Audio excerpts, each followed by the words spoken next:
Toyota Prius to pierwsze skojarzenie, które mamy po usłyszeniu pojęcia hybryda. Tyle, że w przypadku dzisiaj testowanego auta nie będziemy mieli do czynienia z czymś, co można nazwać grzybobraniem. To coś więcej niż tylko nudny, ekologiczny transporter. Powiedziałbym, że to jest bardziej taki Orient Express naszych czasów.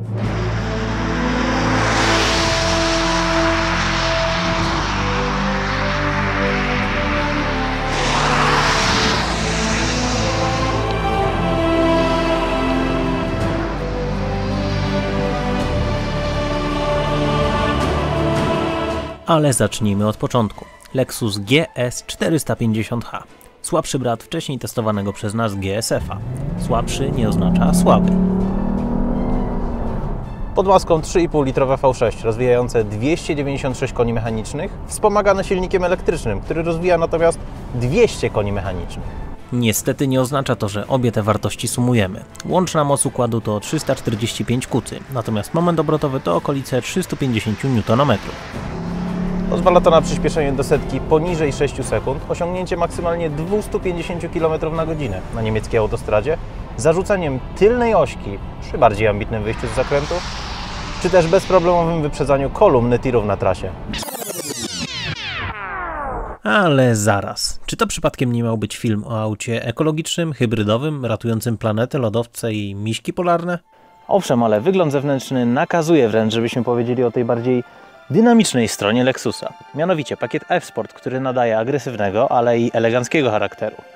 Nie jest on może aż tak napompowany jak wcześniej testowany przez nas Lexus GSF. A po czym poznać, że jest to hybryda w przebraniu sportowca? Otóż z tyłu, jak spojrzymy, nie widać wydechu. Z przodu mamy charakterystyczny dla marki grill oraz naprawdę świetne reflektory adaptacyjne LED, świecące selektywnym snopem światła. Mimo ponad 300 koni pod maską, czuć, że Lexus aspiruje do miana bycia naprawdę komfortową kanapą. Nie czuć tego za bardzo, natomiast w układzie kierowniczym, co uważam za absolutną zaletę.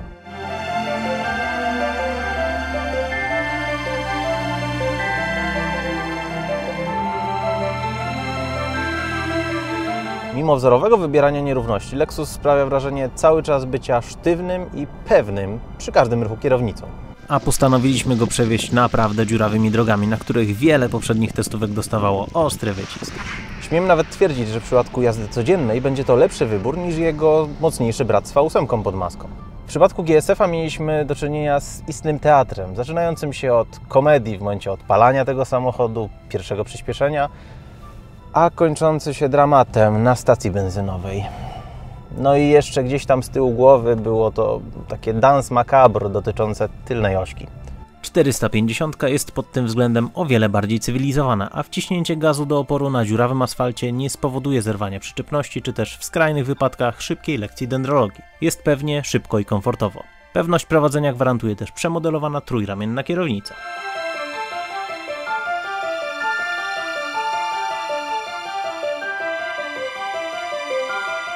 Chwalę też fotele. W sumie w wielu autach chwalę, ale w przypadku 450 te komfortowe lexusowskie fotele są naprawdę niesamowite.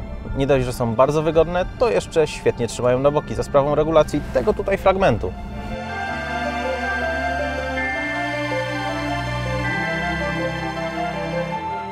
Pokryte są naturalną skórą, przez co każdemu wejściu do auta towarzyszy taki bardzo przyjemny zapach. Taki bardziej jak z salonki na trasie Paryż-Konstantynopol. Kokpit jest przemyślany, wykonany z bardzo dobrych materiałów. Jakość broni się sama, gdy spojrzymy na zegary. 50 000 prasowych kilometrów. I wygląda dokładnie tak samo jak podczas naszego pierwszego spotkania prawie 20 000 kilometrów temu. Nad wszystkim góruje ogromny ekran komputera pokładowego kontrolowany przez ruchomy touchpad. Oznacza to tyle, że każdy skok kursora na ekranie jest bezpośrednio odzwierciedlony na touchpadzie. Trzeba chwili, by się tego nauczyć, ale samo rozwiązanie z punktu widzenia pomysłu jest świetne. Tyle, że w trakcie jazdy trafienie dokładnie w to miejsce, w które chcemy, czasem jest kłopotliwe.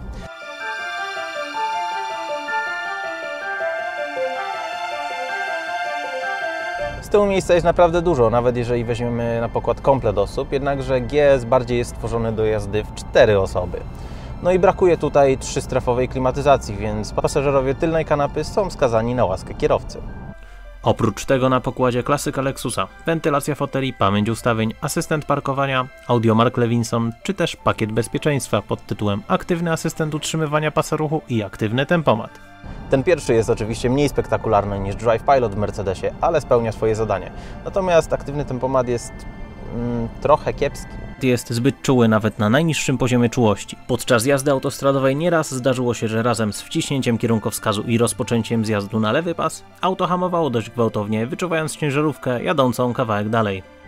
Ja rozumiem, drogi Lexusie, że chcesz mnie bronić przed tym, żebym nie wleciał w tą naczepę przede mną, ale czy obronisz mnie też przed tym Passatem, który siedzi mi 5 metrów za zderzakiem i najpewniej zaparkuje w moim bagażniku, jeżeli auto zahamuje? Ale tak prawdę mówiąc, to są to jedne z niewielu rzeczy, za które mogę skrytykować Lexusa. Dodam też do tego wyciszenie powyżej 140 km/h, ale przecież u nas szybciej jeździć nie wolno. No i za bezstopniową skrzynię CVT, która czasem potrafi zawyć. W pozostałych rolach jest absolutnie genialny. Na przykład w bezszelestnym podjeżdżaniu pod dom. Tata nie skapnie się, że zabraliście mu w nocy auto, nawet kiedy spojrzy na wyniki spalania. No chyba, że zapamiętał przebieg, no to wtedy będzie przypał. No i ten wzrok ludzi na ulicy, kiedy zauważą, że auto przyspiesza, ale go nie słychać. To jest zdecydowanie moja ulubiona zaleta tego GS-a. I możemy tak maksymalnie przejechać nawet 4 km. W cyklu miejskim auto potrafi spalić nawet poniżej 7 litrów, chociaż trzeba się bardzo starać, żeby taki wynik osiągnąć. Natomiast w praktycznie każdych warunkach przy normalnej jeździe będą to okolice 9-9,5 litra. Co na 3,5 litrową V6 z takim potencjałem mocy, według mnie jest to fajny wynik. Natomiast jeżeli jedziemy autostradą z prędkością 140 km/h, będzie to idealnie 8 litrów na setkę. A przejechałem tak pół Polski. Nie czarujmy się, auto spali więcej, jak będziemy je traktować zero-jedynkowo, ale ono nawet nas do tego nie zachęca.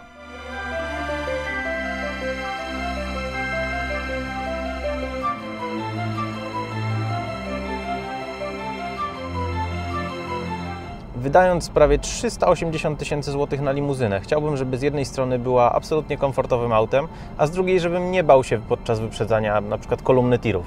I żeby niekoniecznie wyglądała tak jak prawie połowa tego typu aut na naszych drogach. Nie będę mówił, o których markach mówię. W przypadku odświeżonego GS-a 450H wiem, że byłyby to dobrze wydane pieniądze.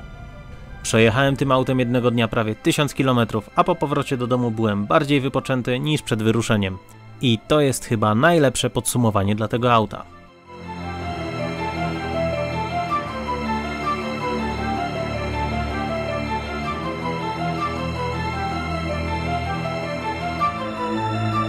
A co wy sądzicie o Lexusie GS 450H? Dajcie nam znać w komentarzach poniżej. Jeżeli podobał wam się materiał, to dajcie nam kciuka w górę. Albo na przykład subskrypcję, albo lajka na Facebooku. No a w wolnej chwili możecie obejrzeć jeszcze nasze inne produkcje, no ewentualnie też jakieś newsy na naszej stronie. Dzięki za dzisiaj i do zobaczenia.